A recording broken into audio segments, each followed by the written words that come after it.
3 out of 4 roommates in our house have slept with my friend's new virgin boyfriend, and now we're stuck wondering if we should say something or just let this wild situation play out. I, 21F, live in a house shared with 3 other girls, me, Sally, Holly, and Lisa. Sally, Holly and I went to school together. Holly and I were, and are, fairly close, and Lisa is her cousin who I've known for years. Sally, 21F, is someone we've always known and got along well with, but isn't really a great friend. She needed a place to live and we needed a roommate. While we all kinda run in different circles, everyone knows everyone where we live. So while I wouldn't hang out with the same small group as Lisa or Sally, we end up at the same parties and know the same people.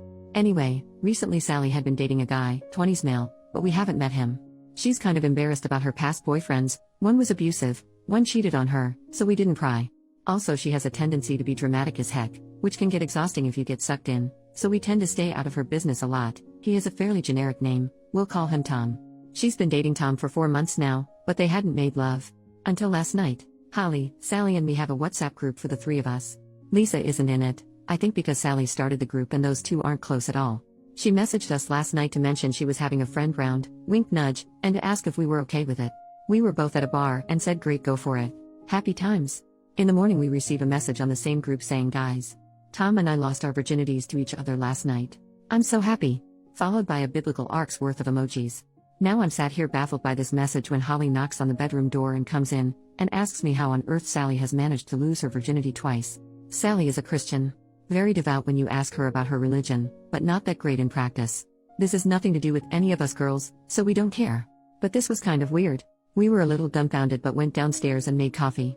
A couple hours later, we hear Sally walk downstairs and a guy's voice in the background. They pop their heads in as Sally says, hi guys, this is Tom. He quickly says hello and then leaves.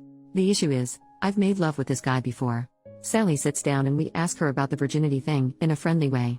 She tells us no, because she is Christian she is a virgin, because the past boyfriends treated her so badly that she had cleansed her life of them and is a virgin again. We're apparently also ignoring the several one-night stands I've overheard through my bedroom ceiling, so we ask if she's told Tom that she's a virgin. She says yes because I am. And he's a virgin too, so I thought it would sound better. I've dealt with her denial issues before but this is quite a new level. Sally leaves and I quickly turn to Holly and tell her I've slept with him. As I mentioned before, Holly and I are close, but we know a lot of the same people. Holly tells me that she's been to a party with him also and Lisa slept with Tom at that party. So what do I do? At first I felt bad for the guy for being lied to about Sally's virginity, but now he's doing the same thing? And the fact that 75% of our house has slept with him is a little icky. Do we tell her? Do we tell him? Do we leave them to it? Do we get Tom to sleep with Holly so she doesn't feel left out? Update, 5 days later. Hi everyone. I think anyone that read the original post guessed it wouldn't be long before I had an update, but even I didn't think it'd be this quick. Anyway, buckle up. So since Sally lost her virginity, I'm rolling my eyes just typing it, Tom has stayed round basically every night. This is fine with all of us, even if a bit awkward. There's sort of an unspoken rule in our house that boyfriends are allowed round whenever without anyone needing to clear it first. If we see each other in the day, it's courtesy to mention, oh by the way, boyfriend is coming round later today, but no one has an issue if it's not brought up prior to the visit. They're not sleeping in any communal areas, and we have enough bathrooms that shower time is never an issue. So Tom has been in the house most evenings but we've barely seen him.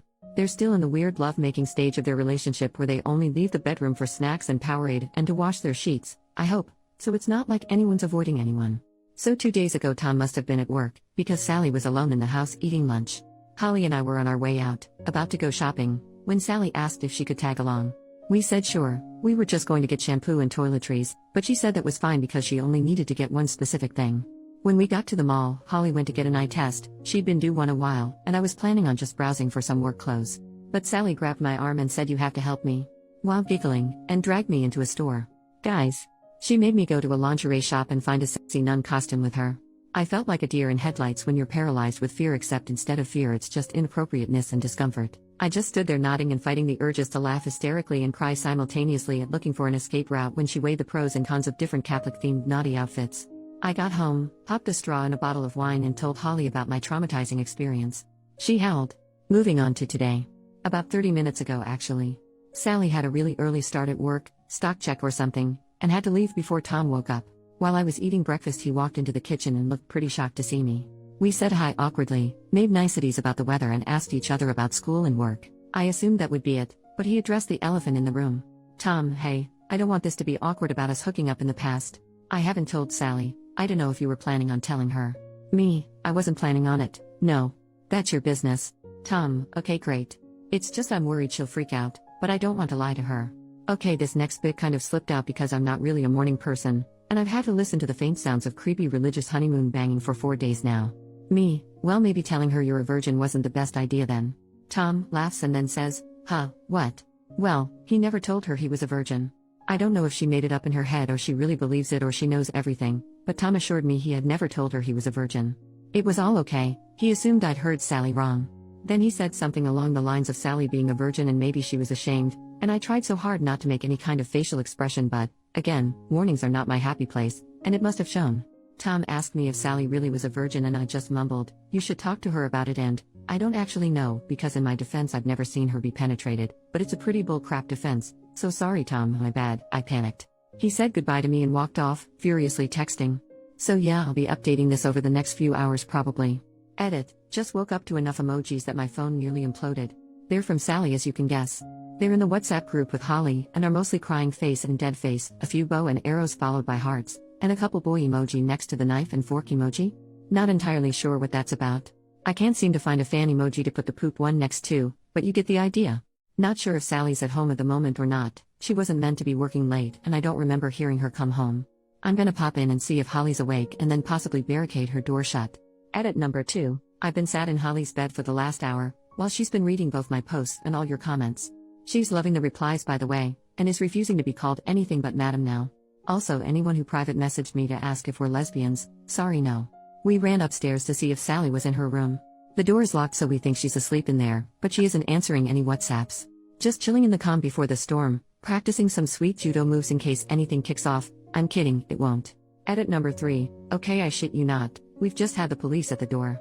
Sally was apparently caught trying to break into Tom's house after he told her to leave him alone and threatened to call the police. Except he hadn't threatened, he'd done it. She resisted arrest and was popped in a nice little cell at about 2 a.m. She looks exhausted, bless her, but I guess a day's stalking will do that to you. She looks really sad and I feel so bad for her. Holly's running her a bath now and I'm going to make some tea. I don't know what happened between them but it looks like it fell on the not so chill side of the scale. Edit number 4, okay guys, here we go. Update time.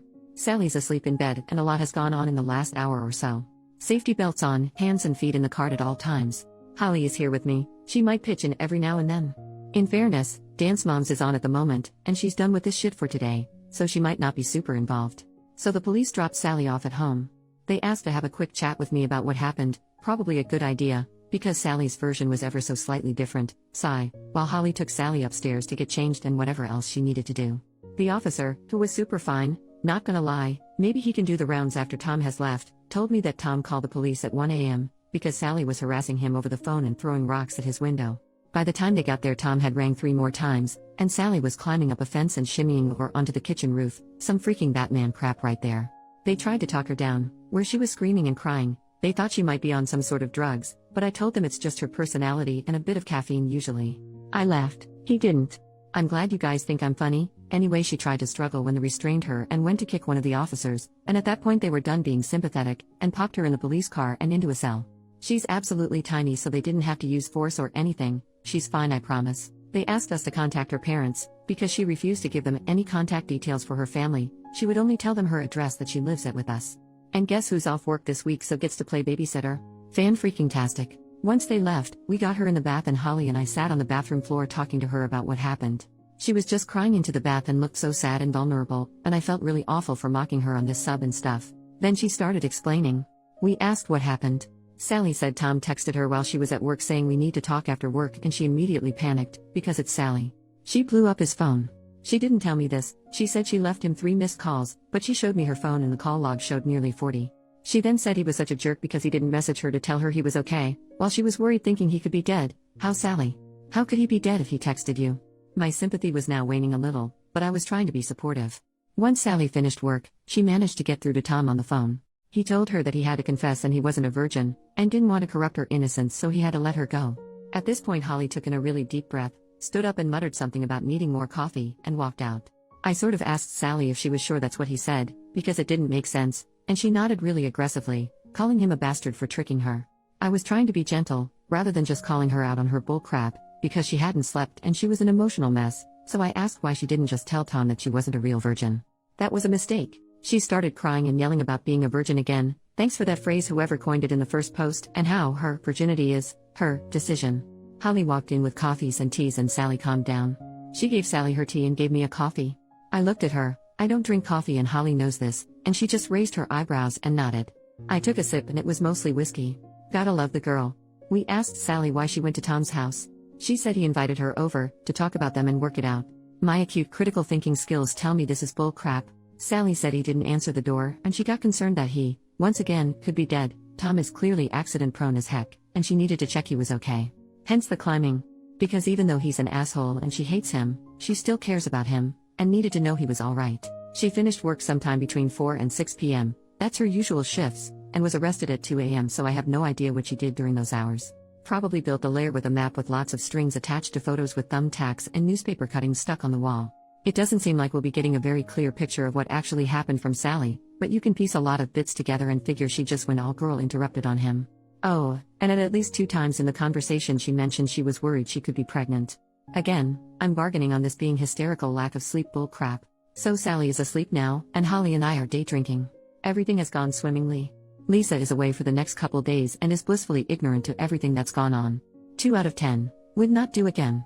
Final update, probably. So Sally slept for about 24 hours, I'm not even kidding. She went to sleep, woke up briefly to raid the fridge, and then went back to sleep. She has a blurry recollection of what happened, and doesn't really remember the bath or telling me what happened. I joked that at least she didn't remember me molesting her, which she laughed at, so she's getting back to herself a bit. This morning I sat her down and asked what was going on. She told me that school has been getting really on top of her, especially with work too and going to all her church meetings and volunteering. I kind of wanted to say, well, screw church. But I feel like that's a thing you don't say. And she got some Adderall, I'm assumed Adderall. She just said they were study pills, from a couple guys at school to keep her awake to finish essays. But as it always is with delicious Adderall, people tend to take it a little too far. Not to get all after school special and preachy, but guys, if school is so hard you need to take drugs, maybe we should put ourselves first and become strips. Anyway, Sally's little pick-me-ups became a regular thing, and none of us noticed because we all get a little caffeine dependent during the school year, and she had a pretty screechy voice to begin with. She apologized for going loco and I apologized for being a crappy roommate and not noticing she was crazy. We did a ceremonious flushing of the pills down our least used toilet. PSA, that stuff doesn't flush super easily. It was humiliating. I had to claw like 3 of them out of the bowl because they must have gotten fused to the ceramic and I couldn't let Sally do it in case she went all train spotting and shoved them up her butt.